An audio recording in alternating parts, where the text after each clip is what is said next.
The Dorkening and all affiliated shows are not intended for anyone under the age of 18. The following may contain discussions or scenes that have adult situations, graphic violence, nudity, strong sexual content, and graphic language. This show is intended for mature audiences only. Viewer discretion is advised.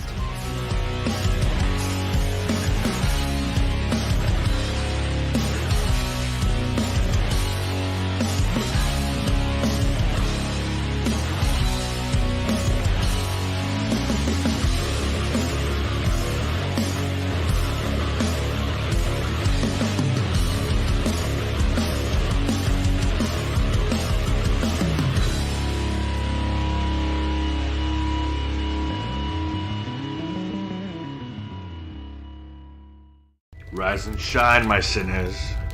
When Father Evil starts his day, he gets a little deadly. Deadly Grounds coffee has the richest, smoothest flavor you'll find anywhere. It's sinfully delicious. Once you go deadly, you never go back. Order yours at getdeadly.com. Coffee's so good, it's scary.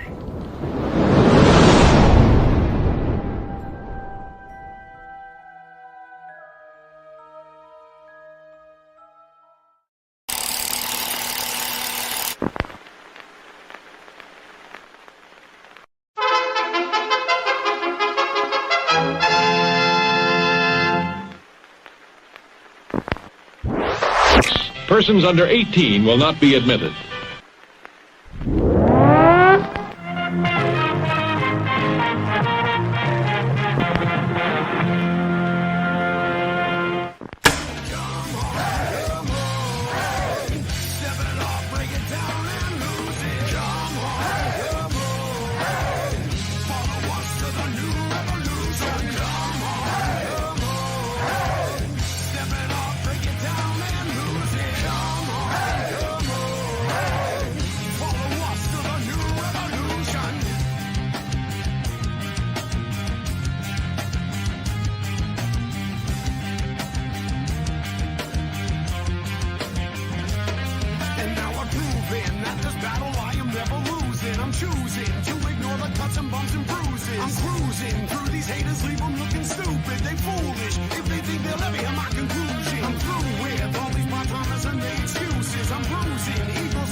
What the fuck are we gonna do now?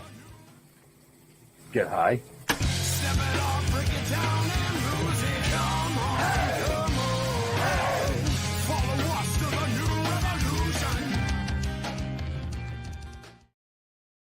Hey, it's Wednesday. At least that's what I was told. I think. Is it Wednesday? Yes. It's Wednesday. Yeah, correct. Oh, okay. Well, thanks, Jeremy. At least That's why somebody. we're all here. At least somebody is paying attention tonight. So, well, good, because I was going to ask Jeff a question before we got started, but you know what? Because you were so enlightening there. What happens when you step upon a star? I wish I came up with something beyond. You get pricked by the point. There you go. You get pricked by the point. I like that. That's actually pretty good. So anyways, folks, yes, it's Wednesday. We got a kick-ass show tonight. Producer, actor, writer. Many, many more hats in that ring. But I won't steal Jeff's thunder for the introduction. But always with me. Woohoo! Wednesday night. It's me, Jar Jar, hanging with Ben and Jeff. He's got to go. No, I'm looking forward to chatting with this Keck guy. You know, did I say that right? Yeah, I did. I think I said that right. I had to rehearse his name, even though it's 4 fucking letters. you know. But yeah, let's just bring him right in, Mr. William Keck. Woo! You got it right. First, that was the longest opening credit sequence. I was like Knots Landing season 14. Is there even time for us to chat? Are we done? We got to wrap it up. Yeah. Can I tell you where it's available to buy? Yeah, we like to do that. It builds the anticipation. Well, I'm yeah. excited for nudity. When does the nudity start? I mean, do we go for it right now? Go ahead. By all Go means. ahead. We through? Hey, Go whatever ahead, flip sells, up. whatever Sells But sells. out fondle Yeah. yourself. Who cares? I'll do whatever it takes to sell some of these babies. Yeah. Based on what There I you was go. reading, yeah, I bet you would. Whoa. I have a record. I do, Jeff. I've done some Yes. bad, naughty things. Oh, really? Yeah, but my conscience has been cleansed. This is my Yes. mea culpa. Oh, look at that. Rebooted. Right. It's like going to Jesus. Everybody gets to start all over. My come to Jesus moment. Yes. Wow. Is that the Well, style you stepped on? Based on what I've read, you've had quite a few of those and a few Yes. Reaper moments as well. Yeah, no, I mean, well, the Grim Reaper is the entire first section of my book. It's in 4 sections. The first is death, disturbing the dead and near dead. And I was a tabloid reporter. This is about the times I snuck into funerals and hospital rooms and really got dirty to get the true story about how people died. And yeah, those were some tough assignments for the National Enquirer back in the day. See, we were always taught, don't believe what you read in the tabloids, kids. Is that untrue? Should we believe what we read in the tabloids? You know, it depends on what article you're reading, what week. Everyone always said, oh, the Enquirer, that's 3-headed babies and Elvis sightings in Hawaii. And no, that was further down the rack, like the Examiner and the Sun, some of those other cheaper tabloids. We were the leading celebrity. I was there in the 90s during the whole OJ thing. So, I mean, we had some street cred. You know, LA Times was lauding us. New York Times actually gave us credit for breaking stories. It took us serious. The problem is that they paid a lot of money for us to go get the story, paying money to sources. But the story was never good enough for the editors. They always wanted to juice it up. So, I mean, if we had a couple arguing, they were getting divorced. If a couple was thinking about moving together, they're talking marriage. Always the headline had to be just blown up to the max to sell papers. If they're not pooping in their pants, we're not going to print it. That's exactly right. Yeah, that was 1 week. It was Golden Girls all pooping in their pants on the set. One day it was one of our biggest selling issues. It was amazing. Right. And you've a lot of amazing entities, I guess we would call it. So like you said, the National Enquirer, People, Entertainment Weekly, USA Today, LA Times. I mean, wow.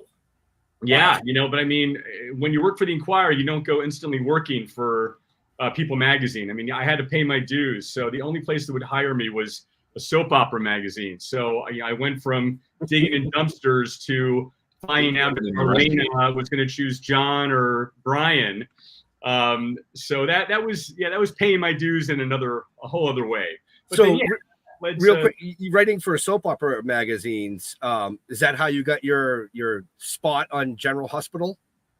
Oh man, I mean, probably no. I was covering the daytime Emmys for the TV Academy, and I made friendly with the executive producer.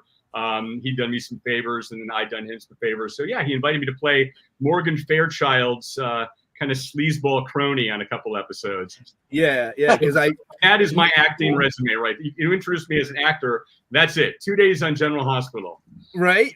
Well, the reason I even brought that up is because we do have a lot of females that watch, and my wife is usually one of them. And she was going through, she sits down in my office sometimes, and she's like, he looks really familiar. How do I, hold on, wait a minute. That was Russell on General Hospital. Oh no. You're lying. That's just not true. Jeff, am I lying? No, yeah. Okay, that's freaky. She's like Rain Man when it comes to General Hospital.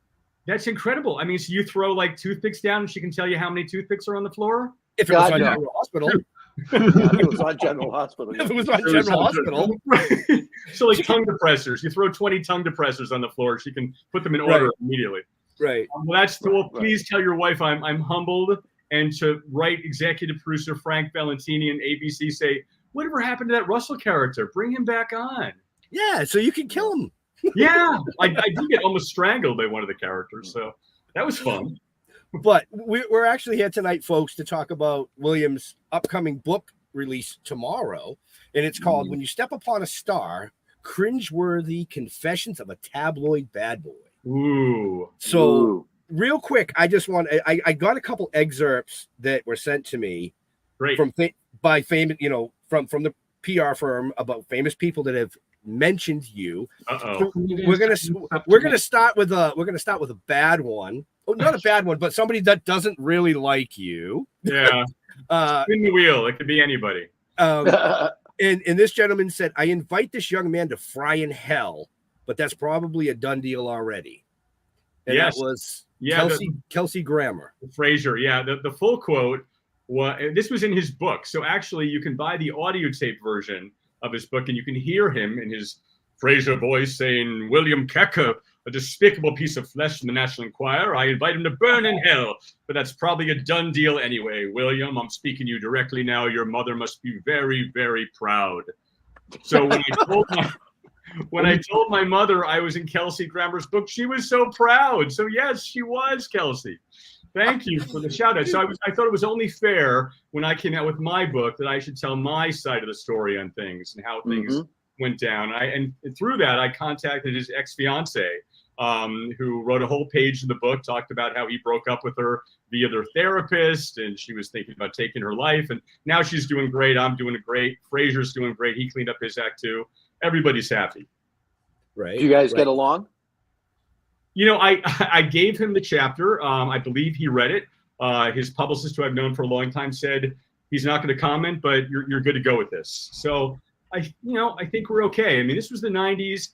I was a bad boy working for a tabloid. He was messing up a lot with all sorts of activities. Our paths crossed during that one period of time. But I think, with maturity and lots of therapy and medication and toking, you have a second chance in life. So I extend an olive branch to Mr. Grammer. Agreed. Yeah. I was going to tell him, William's on our show. He doesn't have to burn in hell. We're driving the train there. He's just coming with us. Awesome, guys. Olive's company there. Great. Who are we finding first? Who are we looking for? Ivan the Terrible? Right? Ivan the Terrible. Okay. Yeah. Good company. Good. Random, good. huh? No, I liked that, actually. Okay. Yeah, I was looking for Genghis first, but how'd you get started in all this? Like how do you get into the Enquirer? Well, yeah, I never took a journalism course in my life, so that helped right there. I sold a story, Jeremy. I was working as an NBC page, and I was working. This is how old I am. I was Johnny Carson's final shows. And I normally would never, ever, ever think to sell a story, rat out an employer. You don't do that. But as pages, we were being asked to hide the old people in the audience. So there could be grandma and grandpa who camped out overnight, and they did during these final weeks of Johnny's reign. And they're first in line, and then they didn't get to sit up front. We only were able to see modelly, good-looking younger people up front because Johnny didn't want to go out looking like a dinosaur. Jay Leno was coming in with the youth factor, and he wanted to not look like it was a show like the Ed Sullivan show or the Lawrence Welk show. So I think this was pretty shady, and some of the old people got really mad at me. One guy ripped up his tickets and threw it in my face. So a friend of mine said, I know I sell stories to the Enquirer. You could make some money from this. They paid me $2,000 for that little story, and and then I was in. Then they offered me a job, and that's how it started. This was early 90s? This was the mid 90s. Yeah. Wow, that's a pretty healthy bonus in your check that week. Oh, man. Yeah, no, it was more than I was making as a page, saying, this is Ed McMahon's toilet. And over here is Doc Severson's toupees. And I needed that money. We went to Hawaii. My friend and I went to Hawaii on that money. Very nice. Nice. And how long did you work for the Enquirer? Just 3 years. I said 3 years, and that's it. Okay. But then I went on to, like we said, People and LA Times. But the problem, Jeff, was that you can quit the Enquirer, but that doesn't mean the Enquirer has quit you. Those things that I was doing were still in my brain. Those tricks of the trade to get secrets out, and I ended up stepping on even more stars when I went legit. Wow. So how many bushes did you hide in? several, but a lot of times the photographer would hide in the bushes, the paparazzi. I wasn't one of those. I did have camera with me sometimes, but the paparazzi would get the photos, and then I would go and talk to the celebrity, chat them up and get information, kind of bring them out to where they could be photographed. I guess one memorable story. I mean, I'm guessing one of you is a sci-fi fan. I know Jeremy probably was a fan of the $6 Million Man and the Bionic Woman. Oh yeah. Okay, love. I mean, I said to my editors, if there's ever a chance to do a Lee Majors or Lindsay Wagner story, please send me out there. So one day they said, Kecky, it's your day. We got a Lindsay Wagner story for you. Great. Oh my God, am I going to her house? You're going to her dad's funeral. And we want you to find out about this young boy toy she's dating. So, believe me, I am the biggest Bionic fan. My license plate of my car is Bionic. So I had to hide my Jeep behind the church so I didn't look like some Bionic stalker. Vincent, our photographer, is in the bushes. He's already captured photos of the young buck that Lindsay was dating. I was introduced to her and she said, thank you. Did you know my dad? I said, no, I'm actually with the Inquirer and we are here to do a story on you and your guy here. And I said, we actually got photos. And so I pointed out Vincent in the bushes and he waved and she said, well, what do you need? I said, well, I don't know, maybe a caption. And she said, okay, I have a caption for you. Fuck you. Oh, yeah. So here's my idol telling me to fuck off at her father's funeral. Oh. Not a good feeling. I wouldn't need to laugh, but jump over the wall. Now I'm sure you heard that word many times in your career. Yeah, and not even when I was a reporter. I mean, when I was working for Aaron Spelling Productions, I was working on a Drew Barrymore show, and I had to get her script revisions over the weekend. And I had to make sure she got them. On Monday, she had to know those lines. So, you know, this is before texting. This is a long time ago. So I was leaving a few messages on her answering machine. And she finally returned the call and said, hey, Will, it's Drew. I got your 50 fucking messages and I'm going to fucking kill you. I wish I'd saved that. You know, and then she said, haha, just kidding. I got the pages. But yeah, no, I mean, that F word came up a few times. It was totally unfair and unwarranted. Right? Wow. Yeah. Not like you were prying into their personal life or anything like that. I wasn't going through their garbage or looking in the windows. It was always fuck you, not fuck me. There was no like that side of it, huh? That's the characters from Austin Powers, right? I remember those two. Remember? Fuck you, not fuck me. I took it any way I could. I wasn't getting anything at that time, by the way. There was no fucking going on at all. So how were you able to get close enough to these people to be able to like actually talk to them? Like, well, you know, it's like all Lee tricks. Majors. I mean, it's like, you know, Wedding Crashers. Lee Majors, I did meet him. He actually sat on the bumper of my Bionic car, so we're seated on the car. It was pretty cool. I got Lindsay to do the same thing. But it depended on the challenge. Weddings. Meredith Baxter Burney, the mom from Family Ties, you know, Alex Keaton's mother. I was sent to crash her wedding. So I chose to go to the reception. Thought it was easier. And I bought a gift. I bought a little $5 Target picture frame. I wrapped it really nicely. And with all the other guests, I brought my little gift in. I placed it on the gift table. I just walked in, waved to security. I was in. Then we kind of mingled, my date and I. And then we saw a couple of place cards that hadn't been claimed. So those were our seats. We sat down, and then when it came time for the cake cutting, everybody got up. I got up and took a wonderful picture of the family, and that picture appeared in the National Enquirer the next week. That's, for you, man. One way you do it. Wow. I mean, as a teenager, I wouldn't even sneak into the movies. Oh, I did. I'm like, oh, yeah, right? Really? I sure did. No, I never did that. Why, No. Jeff? You look like a bad boy. Why did you not? I was a bad boy in other ways. I didn't need to sneak into theaters. Okay. All right. Yeah. But that's a story for another day. All right. Yeah. That's for the second book when he gets color the dirt me on up. us. I'm going to be going through your garbage now, Jeff. And Good luck with that. Now, did any of these people become aware of you? Like when you started coming, they'd be like, "Oh shit, here comes Keck. Let's get the fuck out of here." You know, I think there were enough of us that they could recycle us. So you know, if we'd been spotted, they could send somebody else into the lion's den. So no, that never happened. Sometimes security on different sets or different studio lots, I would have to kind of sneak around them to get what I wanted. Roseanne, when that show was on, I mean, she was always messing up. So I was always being sent to her set to kind of get information on her. We got a weird tip once that she was requiring everybody in her staff to be barefoot. So that kind of stuff would come in. But, you know, Roseanne and Tom Arnold, her husband at the time, they loved being in the Enquirer. And if they weren't in the Enquirer, they were pissed and they would do something that week to get back into the Enquirer. Okay. Makes Yeah, sense. there's a whole other group of people who want to be in the Enquirer. Well, that's weird. Publicity is publicity. Yeah, that's right. And if you can get the Enquirer to pay for your wedding, if people doesn't want it, the Enquirer will write a check to you. And it all depends. If you're on your way up or you're on your way down, that's where you land. Did you ever get put onto a detail like that you really just didn't want to do? I mean, all the time. You know, I mean, you find out, okay, The Honeymooners, okay, a classic sitcom, The Honeymooners back in the day.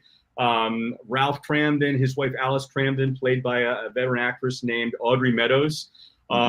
They had information that she was in the hospital and that she was on the mend, though. She had some kind of bronchial thing. So I was sending with flowers to her hospital room. I mean, you don't do that. I've been in a hospital room with my family. I'm like, if anybody came in there to try to snoop, I would kill them. But it was the assignment. So I brought flowers in, and Audrey said, "Oh, how lovely, thank you." And she opened the cards, saw they were from the Enquirer, and she said, "No, you've got to leave." Well, I didn't really get an interview, but the Enquirer had other sources that were convinced she was on the mend. So the story ran, Audrey Meadows about to be released from the hospital. By the time the story came out in the Enquirer, Audrey was dead, with my byline on the story. There was a new publisher who had just taken over the Enquirer, and he met me and he said, "Oh yeah, you're the one who did that Audrey Meadows story. Great work." So a lot of times, you know, you would contribute your information and you wouldn't really know what the story was going to look like until several other people had done a bit of creative writing on it. Right. Yeah. Okay. Yeah, I did a whole story on, you know, Dinah Shore's funeral. She was a talk show host back in the day, and Bob Hope was at the funeral, and the president, Gerald Ford and Betty Ford. I mean, there were big stars there. They didn't use a word of that. All they used was something about Burt Reynolds, just as, you know, could never get over Dinah Shore. And a lot of times they'll write the story in their minds before they even send reporters out. They know what they want. Right. And if they don't get that, they go with the story that they think will sell. So what percentage of these stories are actually truth? So they would spend a lot of money to send me to Utah to try to ski and get to John Kennedy Jr. They want me to find out if his wife was pregnant. So I booked a room outside of the room, and every time they put food out, I would go to look to see if Carolyn Bessette was drinking alcohol. So they really tried hard. But then there were 3 guys, we were told, in Lantana, Florida, the home office, and they sort of molded these stories. So I think there was a kernel of truth in all of them. But then you kind of had to find that. And celebrities themselves even said that. You know, they said, you know, you could believe maybe 30 to 60% of it. And the other magazines, and they would pick up the Enquirer because they knew that there was something brewing there that they could look into. Okay. Yeah. Interesting. So, as far as the book goes, yeah. Now, give our viewers and listeners a little insight to what the book is all about. Your book, not what you've already done in the past. Yeah, well, it's okay. Now it's going to get a little serious here, so shake me up. I don't want this to become too serious, but it's really my evolution. You know, I mean, I have a lot of celebrities in the front of the book. Henry Winkler, you know, people who are saying this guy changed. He's no longer who he was back in the day. Give him a chance. So it's about my evolution. It's about where I started as a bad boy. I was kind of living a secret life at the time, keeping my own secrets about myself. I decided to come clean about me, and that meant leaving the Enquirer, going legit. And I learned lessons from each of these things. And every chapter in the book, all 39 chapters, ends with a lesson that I learned that I think people can probably apply to their own lives. Okay. Yeah. What's the best lesson you learned? Wow. I mean, so many. You can only pick one. I mean, I think it's be true to yourself. Okay. Yeah, people can ask you to do things, and you gotta think, is this really who I am or who I want to be? I think that's true. Yeah, and don't wrestle bears. That's also, I wrestled the bear. I had to do that. Yeah, that was going to be one of my Hold on, questions what? a little bit later. What the fuck? What kind of bear? What were you? It was an 800-pound brown bear with all of his teeth. And the reason was, back in the day, the Inquirer they wouldn't send us out just to do these celebrity stories. They had us do these ridiculous stunts. They had me spend 2 days as an 80-year-old man to see if I experienced ageism, if I could get in the movies. Jeff, if I could sneak in the movies, or get a discount in the movies, if I could get to a hot club, or if they would kick me out. But yes, they had me. They said, Inquirer reporter, and I think I was like 150 pounds, wrestles an 800-pound bear and lives to tell about it. And the money shot was when this bear was on top of me, and they put a marshmallow in my mouth, and the bear ate the marshmallow out of my mouth. All those photos, by the way, are in the book. And it's in the chapter about the celebrity who beat me up. Since I can't show his picture, I substitute him with Bogey the bear. Bogey beating me up. Okay. Well, I mean, obviously it was a trained bear. It wasn't some bear in the freaking wild that you decided to go wrestle. No. Yeah, it was a movie bear. So yeah, that's what I figured. From Grizzly Adams or something like that. Yeah. Yeah, he still could have. He had his teeth. Yeah. Yeah. Oh, I get it. They're big. I ain't messing around with no bears. Bogey the bear. But they were the way they wrote this too. They called me like, little wiry Keck reporter. I mean, it was like they tried to make me into this like the early version of Captain America. Before they CG'd him into Chris Evans. That's how they painted me. I'm like, oh my God, guys. I mean, I wasn't like a olive oil from Popeye. What was the headline? William Keck bears all. That should have been the headline. That's killer right there. Yeah. He just wrote that down, and he's going to sell it to the Inquirer tomorrow. Thanks, well, Jeff. Good luck finding the Inquirer, Ben. I mean, when's the last time you saw the Inquirer? When's the last time you saw anything in newsprint? Hey, well, inquiring minds want to know, but minds have left a long time ago. Well, people still subscribe. You can find it if you really look hard on some newsstands, but it's kind of buried now. Their website, during the whole, and again, we're not political. President Trump was on trial. There was a trial about catch and kill. The Inquirer came back into the spotlight. And I thought the Inquirer was going to kind of emerge during that time and say, hey, yeah, we're still here. I went onto their website and they had not posted a new story in like 2 years. One of the lead stories on there was why James Caan can't find the right woman. Well, maybe it's because he's been dead for 2 years. Right. Right. Wow. So they need to get on TikTok if they're going to do anything. I want to back. Which one? Go ahead. I'll take the Jeff Square for 100. I said they need to get on TikTok if they want to do something in the future. Yeah, exactly. I don't know. I think they've TikToked. I think their TikToking is over. I think their glory years have come and gone. Probably. Right. Yeah. So I want to just reel back for a second because you said that, it was your book's about, the evolution of you and your career and telling somebody secrets while hiding your own secrets. Yes. Would you care to enlighten our viewers with maybe just one of your secrets? I know our viewers are gonna be shocked, but I'm gay. So that was my secret. I was looking into all these celebrities. Oh man, what the Keck? Right, what the Keck, man? I was looking into all these celebrities' scandals and private lives, and yet I was totally living a lie to the public. So I think it was easy for me to deflect away from me if I was looking into their business. So part of my evolution became coming out and claiming who I am. And while I was at the Inquirer, we were doing stories and trying to out Ellen DeGeneres and trying to out Rosie O'Donnell. So, I mean, I saw this hypocrisy. I'm like, ugh. And all this just finally came to a head. And I'm like, yeah, this is right. It must have drove you crazy, actually. Yeah. No, it did. I can see that. Yeah. Huh. I mean, you're not alone when in that aspect. I mean, I have family members that were like that. I mean, we live in a different world now. You have family members who work for the tabloids? Oh. No, I have family members that are gay. What? Yeah. I mean, I have children that are trans, that have come out gay, that like it's a wild world these days. right, right. And Well, I like bet you you're said, very be true understanding to dad, yourself. Jeremy. Oh, what's Be that? true to Ben? yourself. Yeah, Be true to yourself. Be true to yourself. Right. You know, my bureau chief, a guy named Jerry, he's the one I dedicated my book to. He was the bureau chief of the National Enquirer. God rest his soul. He passed away a few years ago.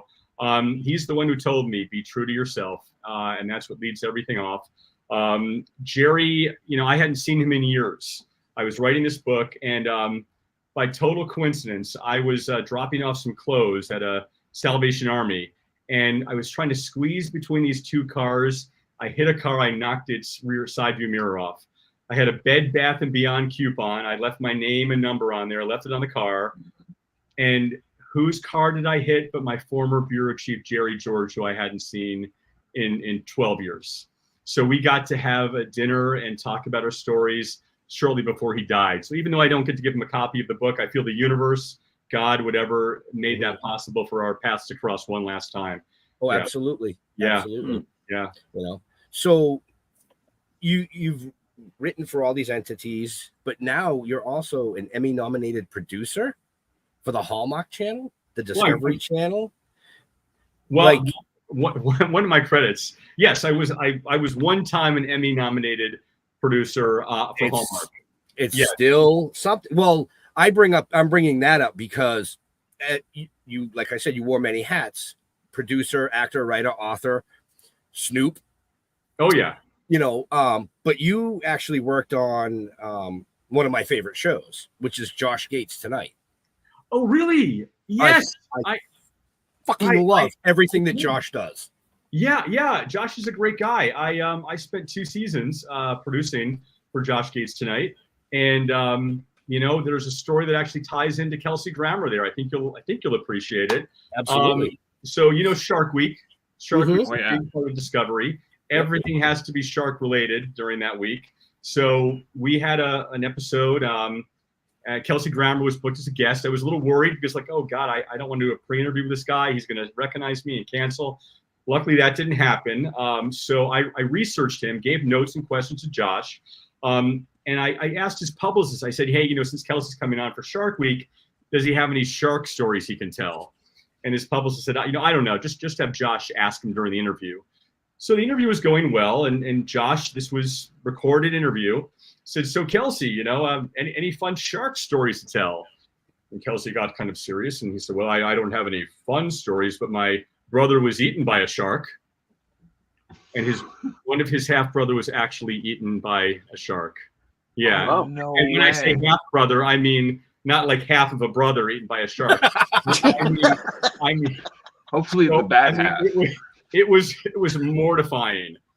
So Josh came out into the bullpen where we all were. He said, Keck, this has got to be the biggest fuck up of your career. And I said, Josh, you have no idea. Wait until my book comes out. This actually ranks quite low. That's great. Wow, that's what great. are the odds? Apparently very good.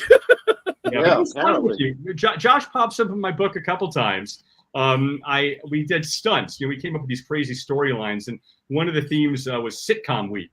So I got one of the Brady Bunch kids to come on the show, Cindy Brady, Susan Olsen. Yep. And my skit was that there was some rivalry between the Brady Bunch and the Happy Days gang.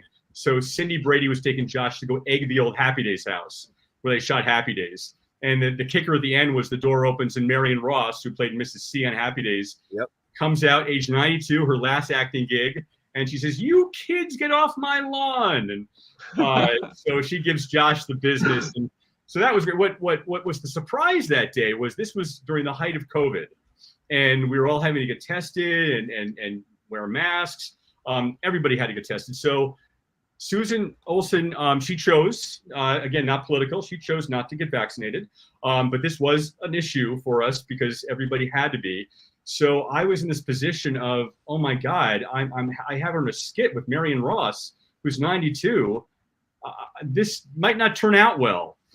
So I did my best to kind of separate the two as much as possible. Luckily, everybody was healthy, and there was no like Ghost of Marion Ross haunting Happy Days house story that ended up in the National Enquirer.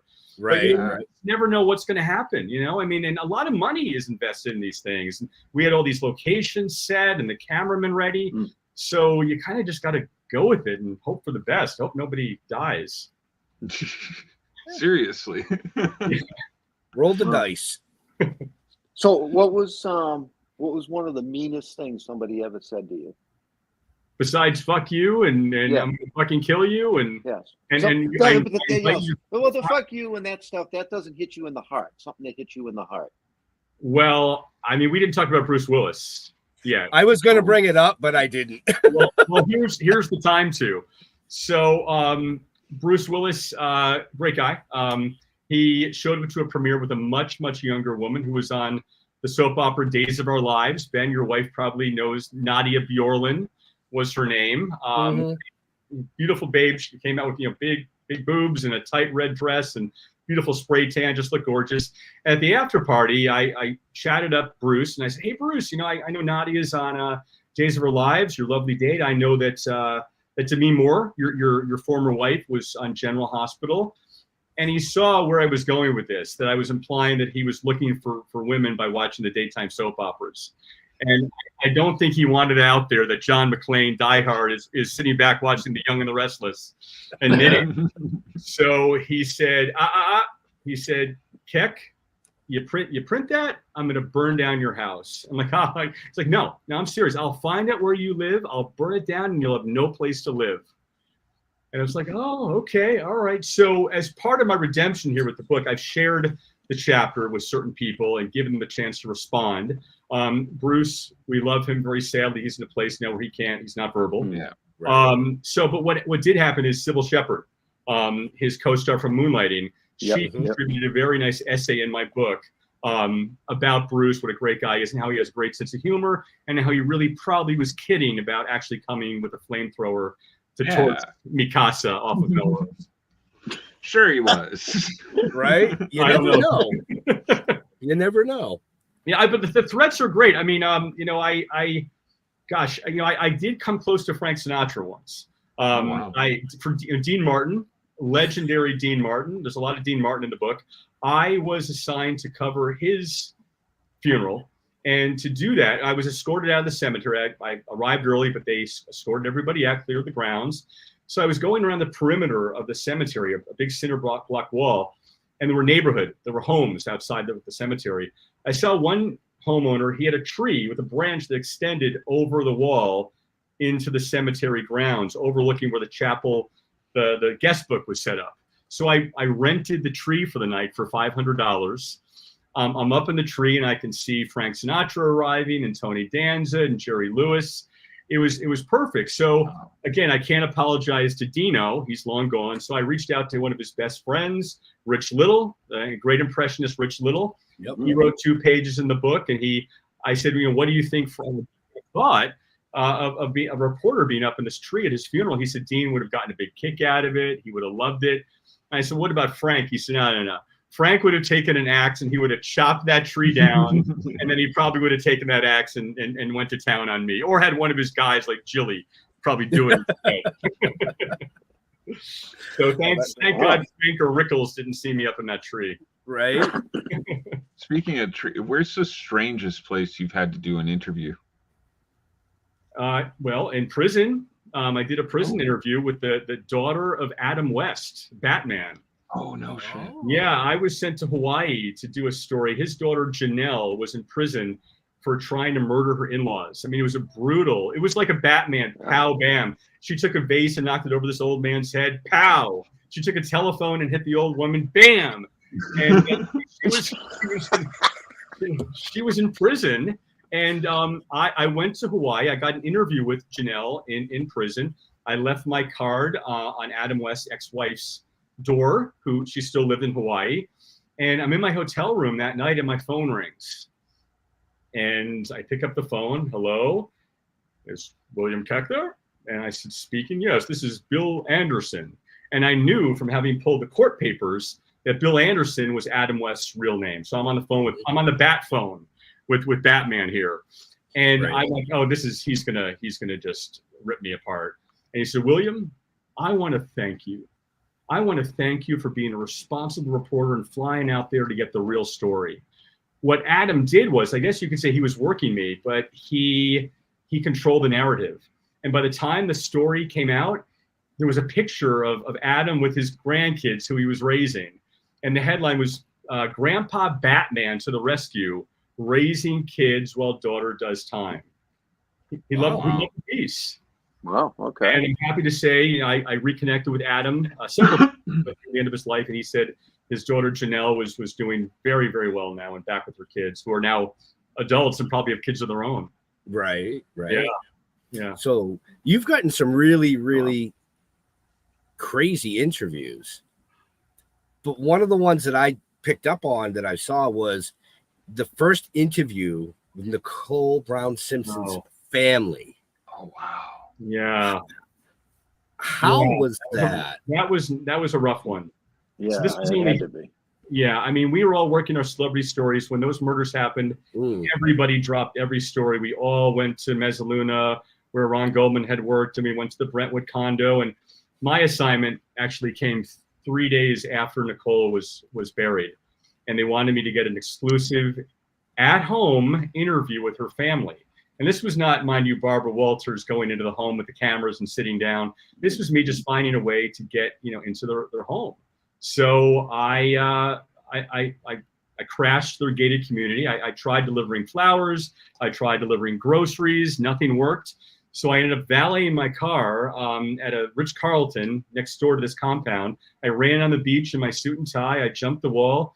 I worked my way up to the address I'd been given. I rang the doorbell. The housekeeper answered. Can I help you? I said, I'm here to see Mrs. Brown. She led me into the house, and it was like a scene in the movie. Nicole's mother, Juditha, her three sisters, were sitting around a photo of Nicole crying. And Nicole's mother, Juditha, took my hand and said, "Thank you so much for coming. How did you know my Nicole?" Oh. So, I mean, I never, ever thought I was going to get this far. I had nothing prepared.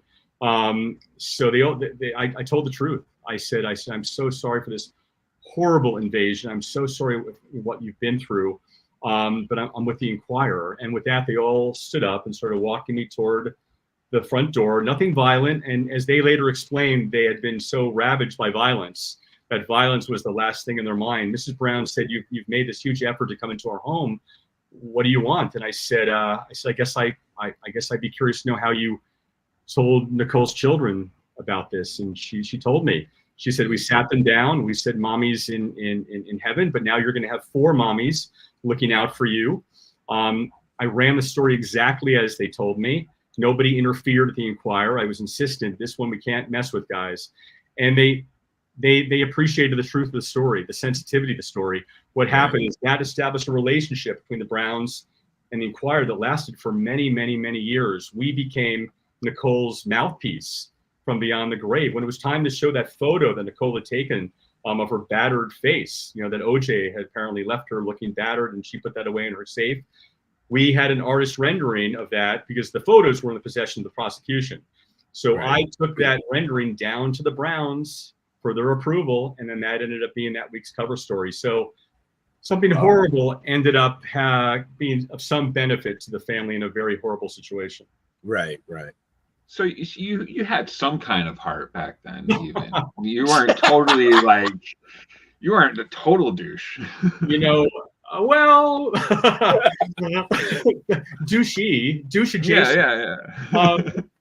For every Britney Spears car chase, when I went the distance, there were times when I was in a high-speed chase with Elizabeth Taylor, and I made the right decision, and I pulled over and let my prey go. There was always this little angel and this little devil, Go for it. No. Find the error of your ways. No, come on, get the story. Go for it. So that was what I wrestled with for many years. Steak, ramen noodles. Steak, ramen noodles. Pretty much. All I could afford to eat back then, there was ramen noodles. There was rarely steak. Unless I got a big cover story. Then I got a bonus. And then I could go to the smokehouse and get a prime rib. Usually ramen. Did you ever get threatened legally by anybody? Well, I mean, I mentioned the celebrity who beat me up. Yeah. So I can't name that celebrity because there were legal papers. I tripped out big time on Victoria Principal, who I adore. I don't know. I've been obsessed with Victoria. I had a stalker in real life. I write about that. Every chapter has a story about me and a story about the horrible assignment I did. So I talked about the stalker I had, and then I talked about how I sort of stalked Victoria Principal. I'm not kidding you guys. When I first came out to LA, I was so wanting to meet Victoria from Dallas that her husband was a plastic surgeon, Dr. Harry Glassman, one of the biggest plastic surgeons in LA.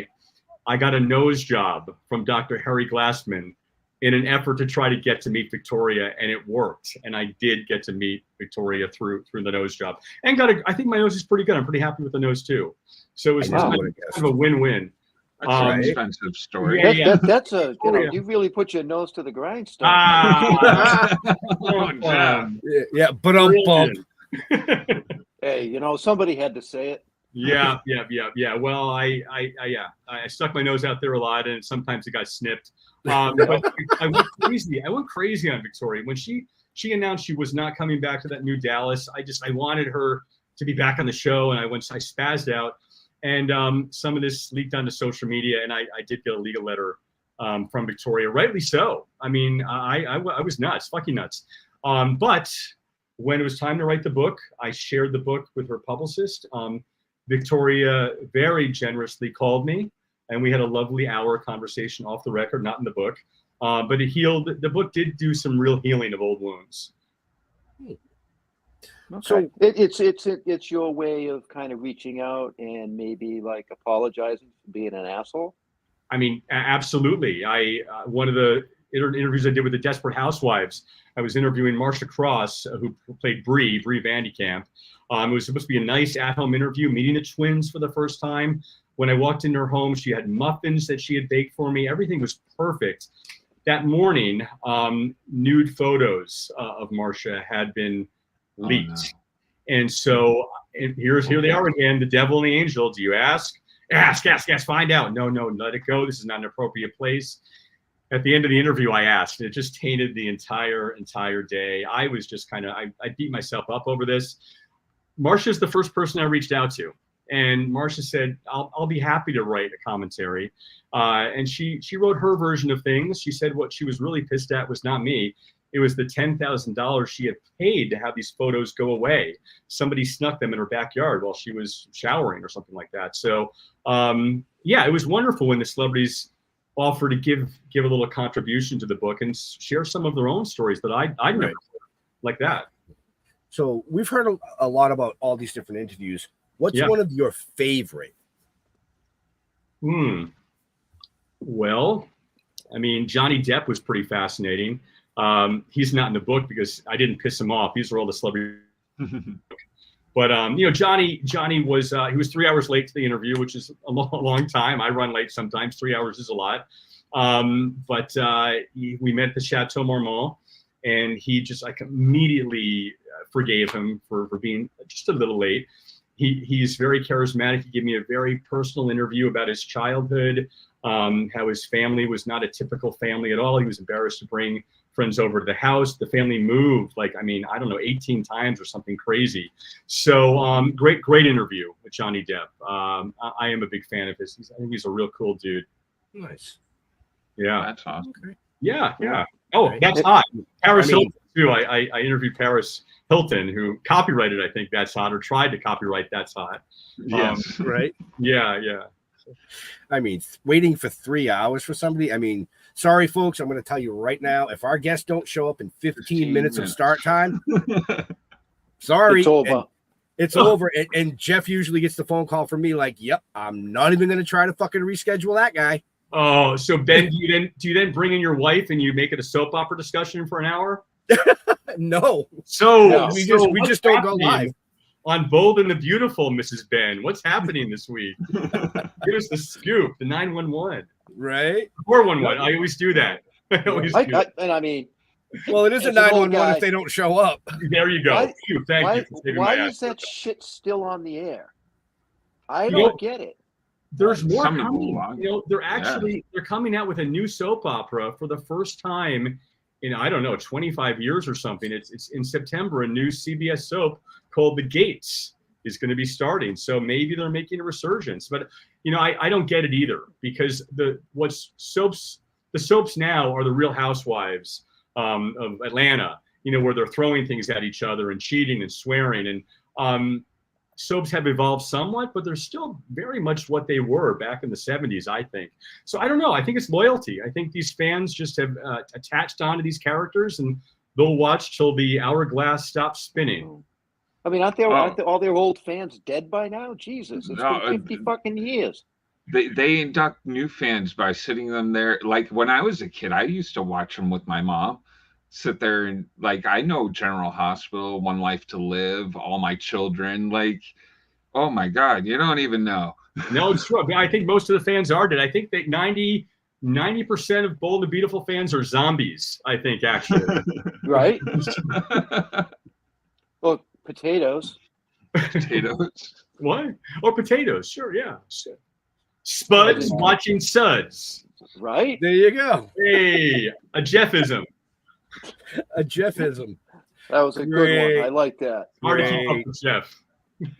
Yeah. Hey, have you ever gotten a story on somebody and then they tried to like manipulate the story on, like get in touch with you and be like, hey, hold on, can we run this a little differently? Oh, I mean, yeah, all the time there were deals made. I mean, when I joined the Inquirer, I couldn't understand why every time we needed Bill Cosby to do a Happy Father's Day story, he would come on the phone. He was a huge star. Why is Bill Cosby cooperating so much with the Inquirer? You can guess why. I mean, all these things that we know now, they knew back then, and they had a dossier and a safe on him. So yeah, I remember I received nude photos of Don Johnson's Johnson. And we didn't run them, but we held on to them, and just in case they were needed at some point. So wow. National Enquirer has a safe full of dirty secrets. Well, they did, but it was in the home office in Lantana, Florida. But remember the anthrax scare? Remember that, like 20 some years ago or whatever? And the first places hit was the Inquirer office. And a gentleman there, a very, very beloved employee, died of anthrax poisoning. Everybody was evacuated. They sealed that place off and destroyed it.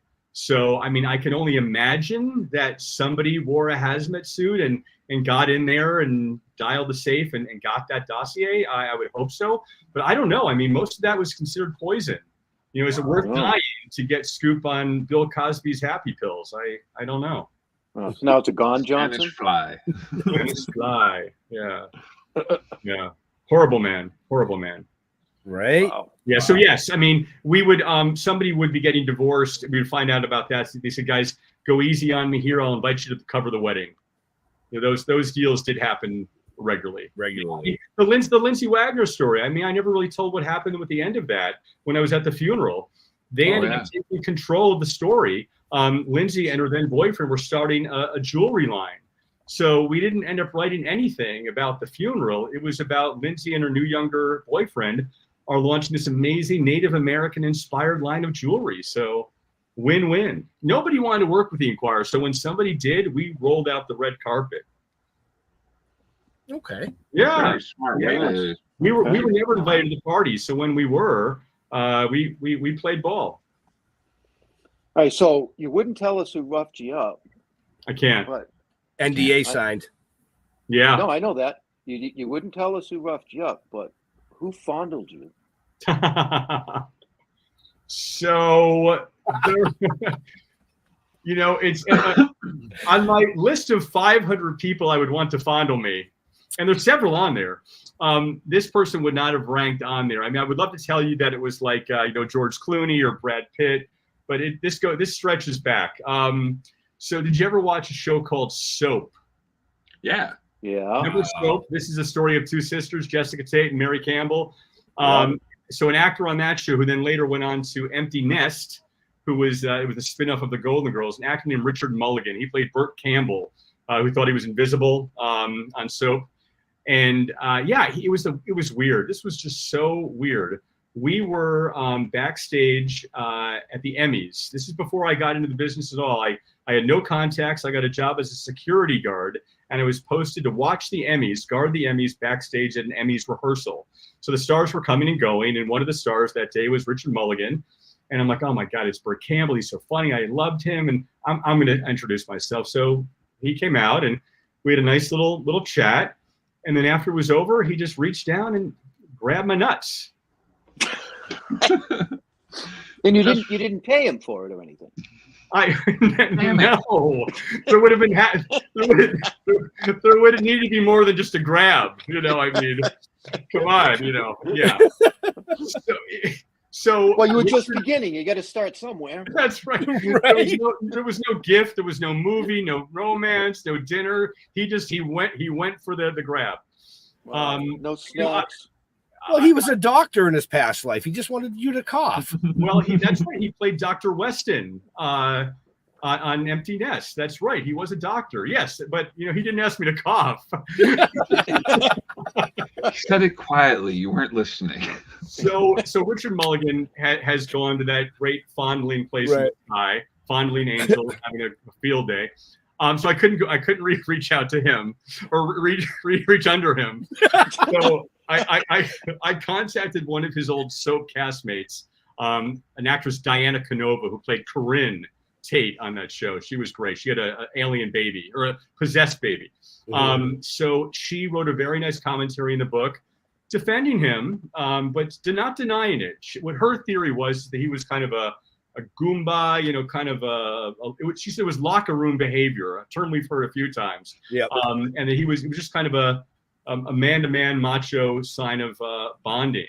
I don't know. I mean, in the locker room, maybe an ass smack or a towel tap. But I don't think I've ever had a nut grab. Maybe start with a nice tap on the shoulder, but I'm like, if that's locker room behavior, I guess, can I just go into a locker room and say, hey, how you doing, Frank? How you doing? Grabbing people by the nuts. I heard this is acceptable. Yeah, right. According to Richard Mulligan from Soap. So, just bizarre. I still am like, how did all this weird shit happen? And I am really glad that I'm able to write this down, before the vodka gets the best of me. So, folks, in case you haven't realized yet, William is here promoting his new book, which is releasing tomorrow. The show notes are up above, down below. Click on the link. It'll take you there if you're interested in purchasing it. It's When You Step Upon a Star, Cringeworthy Confessions of a Tabloid Bad Boy. And a lot of the stories you've heard so far tonight are only the tip of the iceberg of what's in this book. Notice how I said, see, I said the tip. I didn't even go for the ball grab. I gave him the tip. That's right. Yes. Burt Campbell stayed away from the tip. He just went below. Okay. Dug deep. So yeah, buy it. I think you'll be entertained. And there is a little life lesson at the end of every chapter that will improve your life. I guarantee you'll become a different person, a better person. All your dreams will come true. Right? Wow. No, that's when you wish upon a star, not step upon a star. Disney will come after me if I go with that title. So we're close without stepping on their copyright infringement. Right? We know all about that. I bet. Okay. Well, comic books, Jeremy, by the way, what are those up on your ceiling? Comic books. I just sold my stash last year. $4,000. The first appearance of Batgirl. First appearance of Riddler. I just took a big stash of them down to the Comic-Con, and it was like dealing drugs, but with like copies of I was looking for tissues so I could mail them to Jeremy because I think he just wet himself. Yeah, he did. First appearance of Batgirl, it was in good condition. It was in great condition. Why weren't we friends back then? We circled all the way back around to pooping yourself. I love the first appearance of Aqua Baby, if you care about Aqua Baby. No, thanks. It's in bad condition. I got to it. Wow. Oh, my. So we only have a couple minutes left with this amazing gentleman. But, man, he's got some stories, folks. So I'm going to say I'm going to say it again. Show notes up above, down below, depending on where you're watching or listening to us. The links are all there. All his stuff is there. Just click it. I appreciate it. Yep. Click it. Yeah, follow me. I think I have like 2 followers on Instagram. I just launched it, so I think you have 3. I think I followed you. Thank you, Ben. Thank you, Jeff. Jeremy, where are you? You'll get me up to 5. Now you want me to use Instagram? Yes, I don't do Instagram. All my handles are when you step upon a star, so it's not hard to find me and find the book. And I'll find you on Facebook then. I stopped after Facebook. They tried to get me with TikTok and all those other apps. My kids are like, "Yeah, you're a podcaster. You got to be on this, that, and the other thing." I'm like, I don't have that. See, that's when you have to correct them, Jeremy. You say, "I was a podcaster." The numbers that this show reaches puts us into talk show. Oh. wow. So I'm a talk show host, damn it. Well, I don't know that I'll be big enough to be in your opening credits. I saw some very recognizable, fun names there. But maybe, in a retrospective look back at the past year, I'll warrant a mention at least. I think. Yeah, we'll keep you on the back burner for a while. So we're gonna be like the National Enquirer here. So if you send me an autographed copy of the book, I'll put you in the opening credits next year. I think we can work that out. Yeah, and I'll see what Batman comics I have left for Jeremy. Jeff, what do I need? What do you Excellent. need? What's your bribe? I'm easy. Just reach down and grab them. Hey, you got to get Stand through up, the Jeff. Gandalf, Come on. that's all. Stand up, Jeff. I'm grabbing them. You got to get through the Gandalf. Oh my God, I think I felt something. That's what his wife says. I'm never washing this hand again. Get me a glove. It's like a flea circus. Oh, Jeff, what have you been doing? Wipe. Not from front to back or back to front. Oh. Okay, was I we supposed to be derailed. facing the other way? I think we better. The bad boy is coming back. I'm supposed to be reformed now, guys. Wow. All right, Sorry, so folks. I have 2 final questions for you. Please. Yep. I preferred the left one. No, actually, these are very honest, easy questions. Okay, please. Cats or dogs? Oh God, you know what? I would always say dogs. My partner moved in with his cat. I'm bisexual there with both. I love them both. Sorry. Okay, I figured you'd say Depends dogs. on the day. Whoever doesn't shit in the house, I'm that animal. There you go. Okay, all right. Well, if a cat shits in the house, it should go in a box. So that's yes, like Dick in the box. Absolutely. Right. Wow. Right. See, okay. He did it. Good thing He did it's it. the end of the show. I was gonna come out with the other one and be like, Jeff, he's gay. He doesn't do box. Well, I was leaning towards that, but I just said, I figured he'd say dog because he doesn't do pussy. He did it. He did it. Oh. Okay. Do I have time for one quickie last question? Well, it's not even a story. I was in Dallas. I was interviewing the cast of Dallas at the South Fork Ranch, and I asked Larry Hagman. I said, "Hey, Mr. Hagman, I know you know Texas really well. What should I see while I'm here? What should I experience?" He said 2 things. He said, "Get yourself a fuzzbuster. Those cops are assholes. They'll get you. Next thing you want to get is pussy. Texas has the best pussy of any state in the country." And I got a fuzzbuster. You didn't turn around and look at him and say, "Well, where's all the beef ranch?" I'm staying out of Miss Ellie's kitchen, guys. I'm not going there. Jeff, what's the second? I mean, they have the brothels and the whorehouses down there, right? I mean, they always do. Do they? Don't they have a sausage house? I mean, I don't know. I mean, how are the whorehouses down there, Jeff? Which is your favorite? I know. Never been to Texas. Best little whorehouse in Texas. The Dolly Parton's. Dolly Parton's is the best. That's a little whorehouse in Texas, right? Yeah, we're just referencing a movie here, people. Yes. Don't get all in a quandary. Classic. Yeah. All right. So, question number 2: what do you like on your pizza? Sausage, pepperoni, and maybe. We're in the gutter already here. Oh, no Jeff, good. can I do the? Can I?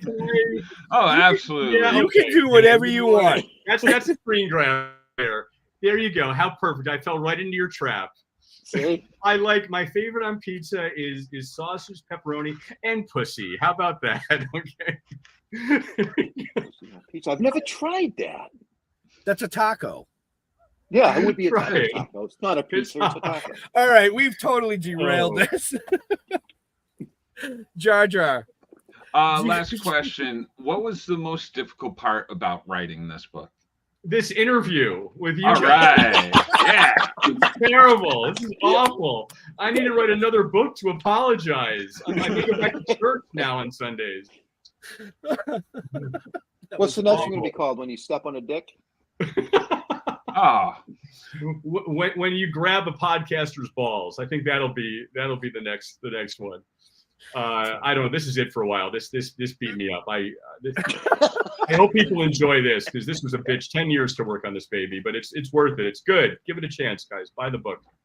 Absolutely, we're going to say that too. Nice. You know, Yeah. definitely. You know, folks. It sounds like a lot of fun. It does. The book sounds like a lot of fun. It's fun. But, you know, I will say I had my book signing last night. We had a great turnout at Barnes & Noble. And I would tell these stories, and it would be kind of like with you guys. I mean, there would be laughter, and then there would be kind of like, oh, my God, should I laugh at that? I mean, that's sort of You a horrible sick thing. fuck. Yeah. But I wanted that roller coaster effect. I Yeah. wanted that to take people on kind of a ride. And it's a ride, baby. It's cheaper than buying a ticket to Disneyland. Right? I mean, it was your career. Yeah. I mean, you know, it's really that simple. And you know, we don't get a lot of guests like your caliber with that style of career. And I think it's been an amazing, informative to a point chat. I've loved it, and I tell you, I did get kind of nasty with you guys. I've done a few of these interviews, and I couldn't even say damn on a lot of these interviews. So when I saw there was opportunity to come play with you guys, and you know, kind of have some locker room talk, I went for it. This was really fun. I actually loved experiencing this with you guys. So Excellent. hopefully I won't get canceled. Well, I will say this. If anything offended anybody tonight, unfortunately, you have to call his agent because we don't give a fuck. Right. Pretty much that simple. And if you're watching our show, you know how it runs. This is not our first show. We're Well, 5 years. I don't give a keck at all. That's right. Right. Yeah. Call the Inquirer. That's right. That's right. Yep. So with that being said, I got to find all the right fucking buttons again because I just had too much fun tonight. William, where do you like interacting with your fans on the socials? Again, when you step upon a star.com is the website that'll take you to links to buy the book. When you step upon a star Instagram, when you step upon a star Facebook, Twitter is step upon a star if you care about that. And I'm not kidding you. Today, I finally got into the TikTok world. TikTok. I bought some mints. Just a little one is just so fresh and keeps the breath fresh and minty all day long. But you just can't find me scroll. when you step upon a star. I got nothing more to say, guys. I need to take a shower. This is brutal. Jar Jar. Hey, I'm Jeremy Courtney on Facebook. Come follow me over there. Hang out with me. Come check out Splash Pages every Tuesday night at 8 p.m. on the YouTubes and the Facebooks and wherever else you listen to podcasts and all that funky stuff. At the end of next month, I'm going to be at Terrificon hosting some panels. So come on down and have a good time with us. That's it. That's all I got this week. You're not coming on next week? Oh, I'll be here next week. Oh, okay. I was just checking.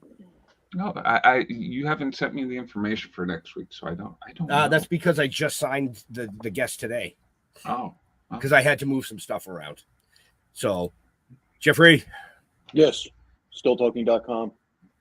Talking with the Dead on Facebook. You'll find everything you need to know. Thank you, William. It's been fun. What the fuck? Did you eat a gummy before the show? I'll never tell. Oh my word. Oh my word. I'll never tell. But in all seriousness, we want to thank William for coming out, hanging out, telling us some stories, some good, some not so good. But always entertaining, I hope. But always entertaining, and all of them have a lesson. just like his book. Yeah. So make sure you check the show notes up above or down below, depending on where you're watching or listening to us. Yeah, I said it. To all our veterans and first responders, we want to thank you for doing what you do so people like us can do what we do. Stay safe. We'll see you next week. And we're going to be out of here as soon as I can find the right button. William, just hang tight till the show closes, please. I'm hanging.